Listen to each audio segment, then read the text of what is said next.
অধ্যায় ১৩ সেপ্টেম্বর-অক্টোবর। আওয়ামী লীগের ক্রমাবনত উপদলীয় পরিস্থিতির মাঝে শেখ মুনীর প্রভাব ও ক্ষমতার কথা বিবেচনা করে এবং মুক্তিযোদ্ধাদের মধ্যে বিশৃঙ্খলা ও ত্রাস সৃষ্টি থেকে তাকে বিরত করার বিভিন্ন চেষ্টা ব্যর্থ হওয়ার ফলে পুনরায় দিল্লির সংশ্লিষ্ট দপ্তরের জরুরি দৃষ্টি আকর্ষণের প্রয়োজন দেখা দেয়। এই উদ্দেশ্যে ডিপি ধরের পরামর্শ অনুযায়ী ১২ সেপ্টেম্বরে তাজউদ্দিন আমাকে দিল্লি পাঠান। ডিপি ধর পরদিন বিকেল ৪টায় নয়াদিল্লির প্রধান সচিবালয় সাউথ ব্লকে রয়ের প্রধান রামনাথ কাওয়ের সঙ্গে আমার সাক্ষাতের ব্যবস্থা করেন।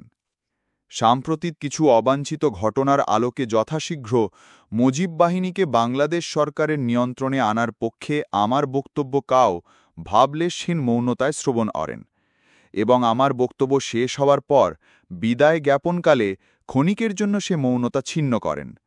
৪ সপ্তাহ আগে কাও তাজউদ্দিনের বক্তব্যের জবাবে যে নীরবতা প্রদর্শন করেন তদপেক্ষা কোনো উন্নত সৌজন্য আমার প্রাপ্য ছিল না।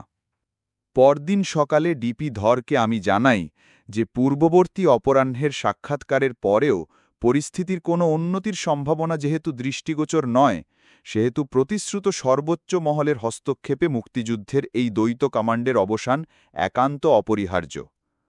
উত্তরে তিনি আমাকে অধ্যাপক পি.এন. ধরের সঙ্গে অপরাহ্নে সাক্ষাৎ করে সংশ্লিষ্ট পরিস্থিতি অবহিত করার পরামর্শ দেন। যথাসময়ে তা আমি সম্পন্ন করি বটে, কিন্তু ক্রমশ এই ধারণা আমার মনে প্রবল হয়ে উঠতে থাকে, মুজিব বাহিনীর স্বতন্ত্র কমান্ড বজায় রাখার পক্ষে ভারত সরকারের পূর্বেকার সিদ্ধান্ত এমনই জোরাল যে এর পুনর্বিবেচনার ক্ষেত্র প্রস্তুতের কাজে আমি হয়তো ব্যবহৃত হয়ে চলেছি। সন্ধ্যায় ডিপি ধরের সঙ্গে অপেক্ষাকৃত দীর্ঘ বৈঠকে প্রসঙ্গটি পুনরায় উত্থাপিত হয়, কিন্তু কোনো সিদ্ধান্তের আভাস তার বক্তব্যে ছিল না। বরং দুদিন বাদে কলকাতা যাওয়ার পর ন্যাপ সিপিবি কর্মীদের মুক্তিযোদ্ধায় অন্তর্ভুক্ত করার ব্যাপারে সিদ্ধান্ত দিতে সক্ষম হবেন এই মর্মে একটা স্পষ্ট ইঙ্গিত রাখেন। মুজিব বাহিনী প্রশ্নে ভারসাম্য বিধানের জন্য বামপন্থীদের মুক্তিযোদ্ধায় নেওয়ার পক্ষে আমাদের অনুক্ত যুক্তি যেমন তার দৃষ্টি এড়ায়নি, তেমনি ভারতীয় প্রশাসনের অভ্যন্তরে প্রতিকূল বিভিন্ন ধারা সত্ত্বেও এ বিষয়ে তার সহযোগিতার প্রয়াস আমাদের অগোচরে থাকেনি। আমি দিল্লি থেকে ফিরে আসার একদিন পরে অর্থাৎ ১৬ সেপ্টেম্বরে ডিপি ধর ৩ দিনের জন্য কলকাতা আসেন। তার প্রধান আলোচনাই ছিল তাজউদ্দিনের সঙ্গে। বাংলাদেশের সর্বাত্মক মুক্তির লক্ষ্যে বাংলাদেশ ও ভারত অদূর ভবিষ্যতে কোনো সহযোগিতা চুক্তিতে পৌঁছাতে পারে কিনা সেই সম্ভাবনার অন্বেষণ ছিল এই আলোচনার মূল বিষয়। ভারতের অনুসৃত নীতি তখনও পর্যন্ত মুক্তিযোদ্ধাদের সম্প্রসারিত ভিত্তিতে সাহায্য করার অতিরিক্ত কিছু নয়। সামরিক পর্যায়ে অবস্থান অঞ্চল গঠনের জন্য লেফটেন্যান্ট জেনারেল কে সিং-এর পূর্ববর্তী পরিকল্পনা যদিও ম্লান ও পর্যালোচনার অধীন, তবু সরকারিভাবে তখনও তা পরিত্যক্ত নয়। সর্বোপরি আন্তর্জাতিক শক্তির ভারসাম্য তখনও ভারতের সামরিক ব্যবস্থা গ্রহণের অনুপযোগী। ভারত সোভিয়েত মৈত্রী চুক্তি ভারতকে পাক চীন যুগ্ম আক্রমণ থেকে মুক্ত করলেও এবং তার ফলে ভারতের পক্ষে বাংলাদেশের মুক্তিযোদ্ধাদের জন্য সাহায্য সহযোগিতা বাড়ানো সম্ভব হলেও ভারত পাকিস্তানের বিরুদ্ধে কোনো পূর্ণাঙ্গ যুদ্ধে জড়িয়ে পড়ুক তা সম্ভবত সোভিয়েত ইউনিয়নের কাম্য ছিল না। ভারত যে পাকিস্তানের বিরুদ্ধে স্বল্প সময়ের মধ্যে চূড়ান্ত সামরিক বিজয় লাভে সক্ষম তাও ছিল প্রমাণ সাপেক্ষ। ফলে একদিকে আমেরিকা বা জাতিসংঘের হস্তক্ষেপে উপমহাদেশে যুদ্ধবিরতি ও স্থিতাবস্থা ঘোষণা এবং অপরদিকে এই ইস্যুতে আমেরিকা যুক্তরাষ্ট্রের সঙ্গে অনিবার্য কূটনৈতিক সংঘাতের মাধ্যমে দতাত প্রক্রিয়া ও নিরস্ত্রীকরণ আলোচনার ক্ষতি সাধন, এই দুই আশঙ্কাবোধ থেকে সোভিয়েত ইউনিয়ন যদি পাক ভারত যুদ্ধ এড়ানোর জন্য তখনও সচেষ্ট হয়ে থাকে তবে বিস্ময়ের কিছু ছিল না। তাছাড়া আমেরিকার মাধ্যমে পাকিস্তানি জানাতাকে শেখ মুজিবের সঙ্গে সমঝোতায় পৌঁছানোর জন্য চাপ সৃষ্টির সুযোগ যে সম্পূর্ণ নিঃশেষিত, সম্ভবত সে উপলব্ধিতে পৌঁছাতে সোভিয়েত ইউনিয়নের তখনও বাকি। সোভিয়েত ইউনিয়নের এই মধ্যমপন্থী ভূমিকার তুলনায় ভারতের প্রত্যাশা ছিল বেশি। সোভিয়েত নীতি নির্ধারকদের প্রতি রাজনৈতিক যুক্তিবিন্যাস সম্পর্কে ঘনিষ্ঠ অভিজ্ঞতা থাকার ফলে ডিপি ধরের পক্ষে সোভিয়েট অবস্থান আরও কিছু নিকটতর করার সম্ভাবনা আজ করা হয়তো সম্ভব ছিল। পাকিস্তানি হামলায় মাত্র ৫ মাসে শরণার্থীর সংখ্যা ৮ লক্ষ অতিক্রম করার পর এবং বিশেষত পাকিস্তানি সৈন্যের কাফের নিধন কর্মসূচির বিশেষ লক্ষ্যে পরিণত হওয়ায় পাকিস্তানি সৈন্যের পূর্ণ অপসারণ ব্যতীত অধিকাংশ লঘু সংখ্যাবৃদ্ধ শরণার্থীর স্বদেশ প্রত্যাবর্তনে অক্ষমতা পরিদৃষ্ট হওয়ার পর বাংলাদেশকে মুক্ত করার জন্য সামরিক ব্যবস্থা গ্রহণ ছাড়া ভারতের কোনো সত্যিকার বিকল্প ছিল না।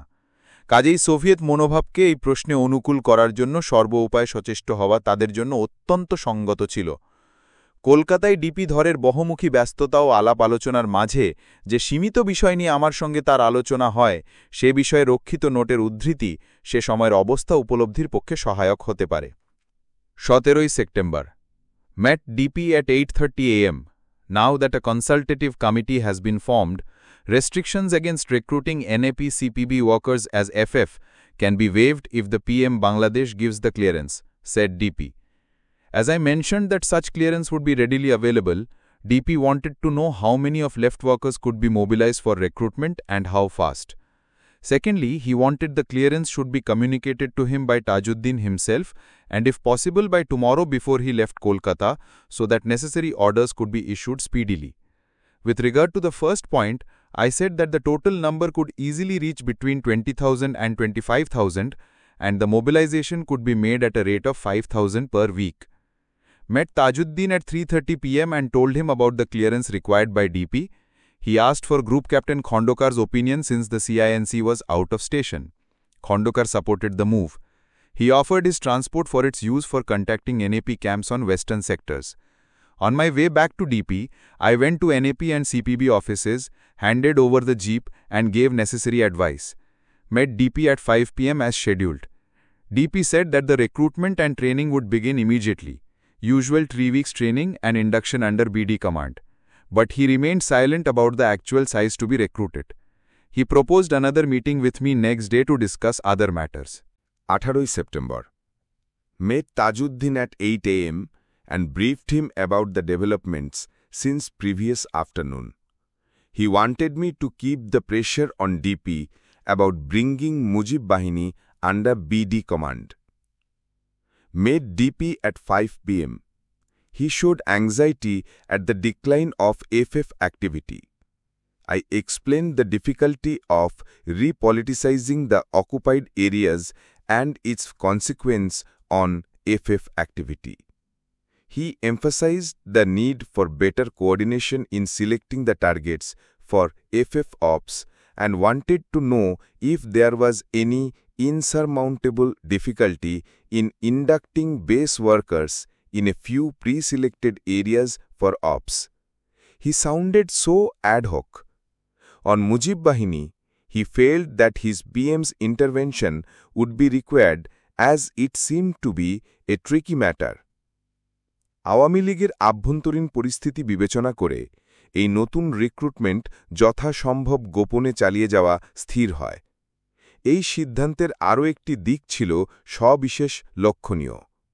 মাত্র 17 দিন আগে যে কোনো গুরুত্বপূর্ণ বিষয়ে অস্থায়ী রাষ্ট্রপতি সৈয়দ নজরুল এবং প্রধানমন্ত্রী তাজউদ্দিনের যুগ্ম সিদ্ধান্তের পদ্ধতি ডিপি ধর নিজেই যেখানে প্রবর্তন করেছিলেন, সেখানে বামপন্থীদের মুক্তিবাহিনীতে অন্তর্ভুক্ত করার মতো অত্যন্ত বিতর্কমূলক প্রশ্নে কেবল তাজউদ্দিনের একক সিদ্ধান্তকেই তিনি যথেষ্ট মনে করেন। এই ঘটনা থেকে তাজউদ্দিনের ওপর তাদের ক্রমবর্ধমান আস্থা সঞ্চার ছাড়াও আওয়ামী লীগের আভ্যন্তরীণ জটিলতা সম্পর্কে তাদের সচেতনতার প্রমাণ পাওয়া যায়। যদিও ডিপি ধর পরবর্তীকালে এই সিদ্ধান্তকে মুজিব বাহিনীর প্রভাব খর্ব করার প্রচেষ্টা হিসাবে বর্ণনা করেন, তবুও তাঁদের আসন্ন মস্কো সফরের আগে মুক্তিযুদ্ধে বামপন্থীদের অন্তর্ভুক্ত করার কোনো সুবিবেচনা প্রয়োজন থেকেই তাজউদ্দিনের একক সিদ্ধান্তকে তারা হয়তো নিরাপদ মনে করে থাকতে পারেন।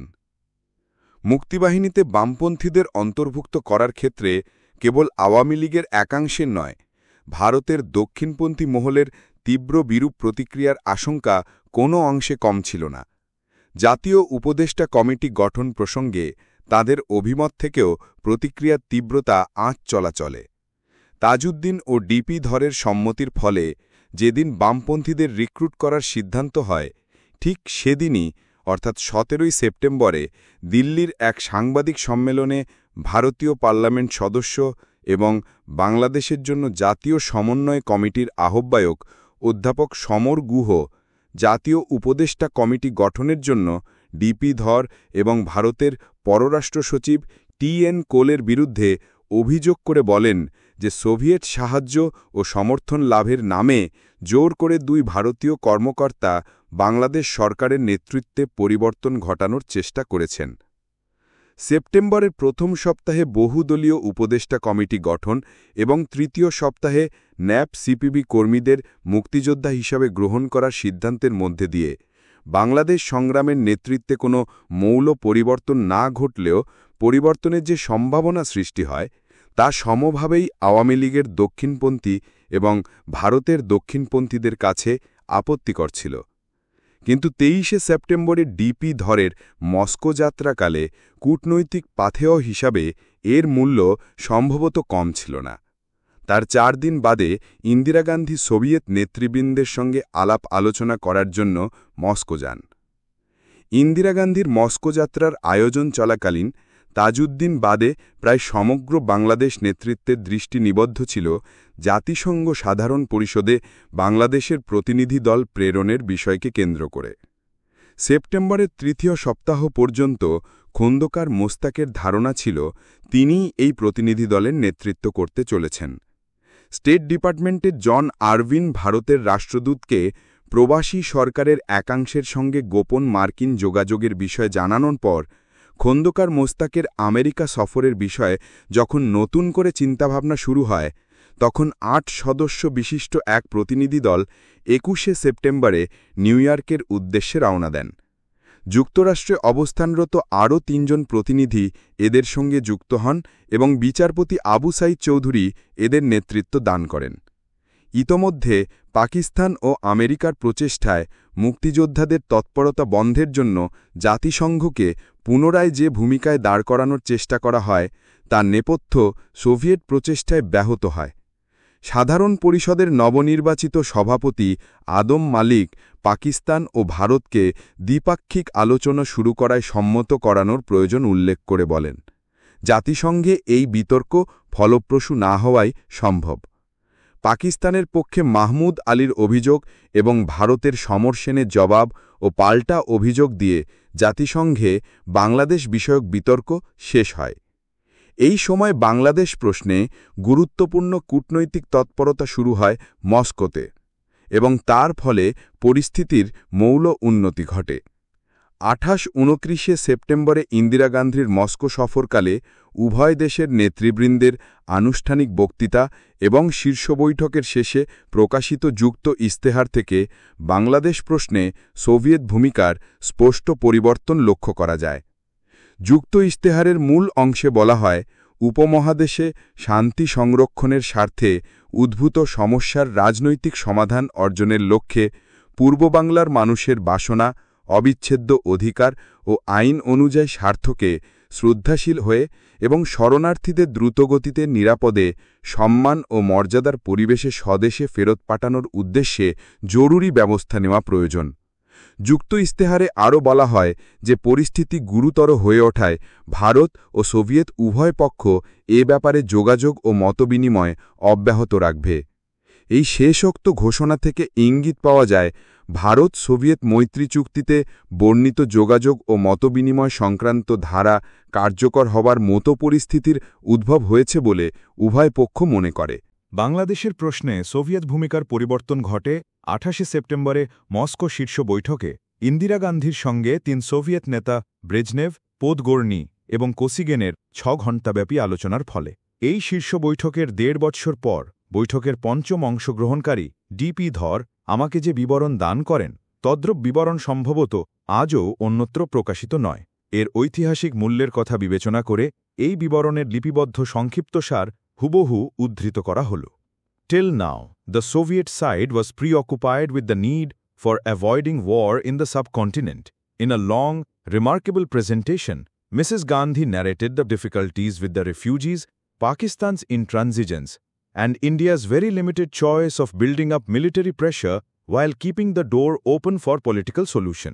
Both sides then had a discussion to assess the stamina of the liberation struggle, its capacity to sustain itself inside Bangladesh, commitment of the Awami League leadership for independence, and the extent of its break with West Pakistan. Brezhnev observed that there is an element of national liberation in the present situation, to which Podgorny gave a nod. Finally, the Soviet leaders wanted to know what India expected them to do. Flexible attitude was adopted by both the sides for both political solution based on Mujib's release and building up India's armed preparedness should she be embroiled in a military conflagration. Soviet arms assistance was assured to be quickened, but not more than normal supplies, except for some weapons for freedom fighters should the struggle prolongs. This meeting was the major turning point towards liberation war. Bangladesh মুক্তি সংগ্রামের ইতিহাসে 28-29 September এক গুরুত্বপূর্ণ দিন, কেননা এই প্রথম বাংলাদেশের পরিস্থিতির মাঝে জাতীয় মুক্তি সংগ্রামের উপাদান বর্তমান এই স্বীকৃতির ভিত্তিতে এবং এই পরিস্থিতি ভারতকে বৃহত্তর সংঘর্ষে জড়িয়ে ফেলতে পারে এই আশঙ্কায় একমত হয়ে ভারতের সামরিক প্রস্তুতি জোরদার করার পক্ষে বিশ্বের অন্যতম বৃহৎ শক্তির সম্মতি বাংলাদেশের মুক্তির জন্য ভারতের সর্বাত্মক সহায়তার পথ উন্মুক্ত করে। ভারতের সামরিক প্রস্তুতির পাশাপাশি যে পরিস্থিতি সমাধানের জন্য চেষ্টা হওয়ার কথা বলা হয়, সেই সমাধানের শর্তাবলী যা যুক্ত ইশতেহারে প্রকাশিত হয় কার্যত ছিল বাংলাদেশের পূর্ণ স্বাধীনতা দাবির নামান্তর। যুক্ত ইশতেহার প্রকাশের প্রায় সঙ্গে সঙ্গে মস্কো শীর্ষ সম্মেলনে অর্জিত সাফল্য সম্পর্কে দিল্লির সমীক্ষা তাজউদ্দিনের কাছে পৌঁছানো হয়। তাজউদ্দিন মন্ত্রিসভার সহকর্মীদের নিকট সংশ্লিষ্ট পটভূমি সহ মস্কো সম্মেলন সম্পর্কে দিল্লির সমীক্ষা এবং এই ইশতেহার সম্পর্কে তার নিজের অভিমত উপস্থিত করেন। 2 দিনের মধ্যে মস্কোতে যে যুক্ত ইশতেহার প্রকাশিত হয় তা 3 দিন ধরে আলোচনার পর প্রবাসী মন্ত্রিসভা অবশেষে 200 শব্দ বিশিষ্ট প্রতিক্রিয়ার খসড়া অনুমোদন করেন। বস্তুত মস্কো আলোচনার ফলাফল ও যুক্ত ইশতেহারের জন্য অপেক্ষা না করেই কোশিগেনের স্বাগতিক বক্তব্যকে উপলক্ষ করে আওয়ামী লীগের অজ্ঞাতনামা প্রভাবশালী জাতীয় পরিষদ সদস্যদের প্রতিক্রিয়া ফলাও করে স্টেটসম্যান পত্রিকায় প্রকাশিত হয় এবং এতে বলা হয়, কোশিগেনের ভূমিকা এতদিন যাবৎ পাকিস্তানের মাহারিকরা পটভূমিতে যা চেয়েছিল তার সঙ্গে সার্থকভাবে মিলে গেছে। কিছুটা এরই জেরে মন্ত্রিসভার আলোচনাতেও বাংলাদেশের স্বাধীনতার অধিকার যাতে সামান্যতম অর্থেও খর্বিত না হয় সে সম্পর্কে সতর্ক পর্যালোচনার পর মন্ত্রিসভা যুক্ত ইশতেহারকে সর্বসম্মতভাবে স্বাগত জানায়। The joint statement of Indian Prime Minister Mrs. Gandhi and Soviet leaders reflects a deep understanding of the Bangladesh issue in the Kremlin. While suggesting a political solution of the problem, the joint statement advocates urgent measures paying regard to the wishes, the inalienable rights and lawful interests of the people of East Bengal. These 3 basic principles can only lead to the support of total independence of Bangladesh, for which the 75 million people of Bangladesh are shedding blood every moment. At a time when the destiny of 75 million struggling people of Bangladesh is being discussed all over the world and in the UN, we wish to reiterate and re-emphasize that total independence is our goal. We urge all the power of the world to support this goal. People of Bangladesh and their elected representatives have given irrevocable verdict on this issue. Moscow শীর্ষ বৈঠকে বাংলাদেশ সংকট সমাধানের মূলনীতি সম্পর্কে মতৈক্য প্রতিষ্ঠিত হলেও প্রথম দিকে তা বাস্তবায়নের উপায় ও পদ্ধতির প্রশ্নে মস্কো ও দিল্লির ভূমিকায় কিছু পার্থক্য দেখতে পাওয়া যায়। যুক্ত ঘোষণার পরপরই সোভিয়েত পত্রপত্রিকায় পাকিস্তানের বিরুদ্ধে সমালোচনা তীব্রতর হয় এবং বিভিন্ন সোভিয়েত শহরে প্রতিবাদ সভার মতো বিরল ঘটনা অনুষ্ঠানের সংবাদ আসতে থাকে। তবু পরবর্তী 2 সপ্তাহ ধরে অন্তত ইয়াহিয়ার 12 অক্টোবরের বক্তৃতার আগে পর্যন্ত সংকটের নিরস্ত্র সমাধানের পক্ষে তাদেরকে আশা বজায় রাখতে দেখা যায়। দাতাত প্রক্রিয়া অব্যাহত রাখার বৃহত্তর স্বার্থে দক্ষিণ এশিয়ায় যুক্তরাষ্ট্রের বিরুদ্ধে প্রকাশ্য ভূমিকা নেওয়ার ব্যাপারে তাদের জড়তা ছিল বোধগম্য। 22 অক্টোবরের মৈত্রী চুক্তির 9ম ধারা অনুযায়ী সোভিয়েত সহকারী পররাষ্ট্রমন্ত্রী ফিরুবিন দিল্লি সফর শুরু করার পর সোভিয়েত ভূমিকা সম্পর্কে সংশয়ের নিরসন ঘটতে থাকে। পাকিস্তানি জান্তার মনোভাব ও উদ্দেশ্য উপলব্ধির ক্ষেত্রে বরং ভারতের নীতি নির্ধারকরা আমাদের অভিমতের নিকটতর ছিলেন। বস্তুত শেখ মুজিবের মুক্তি ও আওয়ামী লীগের কাছে ক্ষমতা হস্তান্তরের পর পশ্চিম পাকিস্তানে ক্ষমতায় অধিষ্ঠিত থাকা জান্তার পক্ষে সেটি সাধ্যাতীত এ কথা বহির্মহলের অনেকেরই জানা ছিল, যেমন জানা ছিল তাদের ক্ষমতা হস্তান্তরের ক্ষেত্রে তাদের প্রবল অনিচ্ছার কথা। এসব উপলব্ধির ব্যাপার ছাড়াও বিপুল সংখ্যক শরণার্থী রক্ষণাবেক্ষণ সেপ্টেম্বর-অক্টোবর নাগাদ ভারতের জন্য এমন বিপজ্জনক হয়ে পড়ে যে এর সম্ভাব্য সামাজিক ও রাজনৈতিক বিপর্যয় রোধের জন্য দ্রুত ও চূড়ান্ত ব্যবস্থা গ্রহণই তাদের পক্ষে অত্যন্ত জরুরি হয়ে দাঁড়ায়।